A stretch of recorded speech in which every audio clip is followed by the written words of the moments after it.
एक छोटे से गांव में, जो बांस के जंगल के किनारे स्थित था, एक जिज्ञासु लड़का काई रहता था। एक सुबह जब वह अपने घर के पास के जंगल में घूम रहा था, तो उसने बांस के घने झुंड के नीचे एक छोटा पांडा पाया। पांडा डर से कांप रहा था और उसकी बड़ी बड़ी आंखों में आंसू थे। काई झुका और धीरे से बोला, क्या तुम खो गए हो, छोटे प्यारे? पांडा ने हल्की सी आवाज में रुआसा होते हुए काई के पास आने की कोशिश की।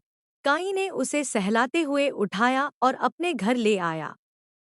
उसकी दादी, जो जंगल की बहुत समझदार थी, ने पांडे को देखा और कहा, यह पांडा बहुत छोटा है।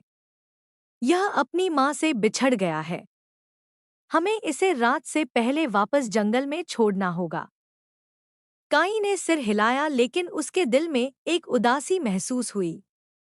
उसने पांडे, जिसका नाम उसने बाव रखा था, जिसका मतलब था खजाना, से काफी लगाव कर लिया था। वे दोनों बगिया में खेलते रहे, जबकि उसकी दादी बाव को शांत करने के लिए एक विशेष जड़ी बूटी का उपाय तैयार कर रही थी। जब सूर्यास्त के समय हल्की सुनहरी किरणें बांस के जंगल में बिखरने लगीं, काई और उसकी दादी बाव को जंगल वापस छोड़ने के लिए चल पड़े। हल्की आवाजों के बीच वे बाव की माँ को एक बड़े खुले क्षेत्र में चिंतित होकर घूमते हुए मिले।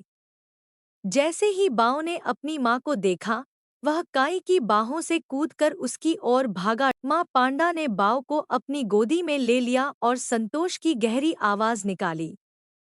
फिर वह बाव को लेकर जंगल की झाड़ियों में खो गई, लेकिन जाते जाते उसने काई की ओर एक आभार भरी नजर डाली, जैसे कह रही हो, धन्यवाद। हालांकि काई बाव को बहुत याद करता था, वह अक्सर उस खुले क्षेत्र में जाकर बांस के कुछ टुकड़े छोड़ आता। कभी कभी वह दूर से बाव को खेलते हुए देखता, जो उनके बीच के विशेष संबंध की याद दिलाता था।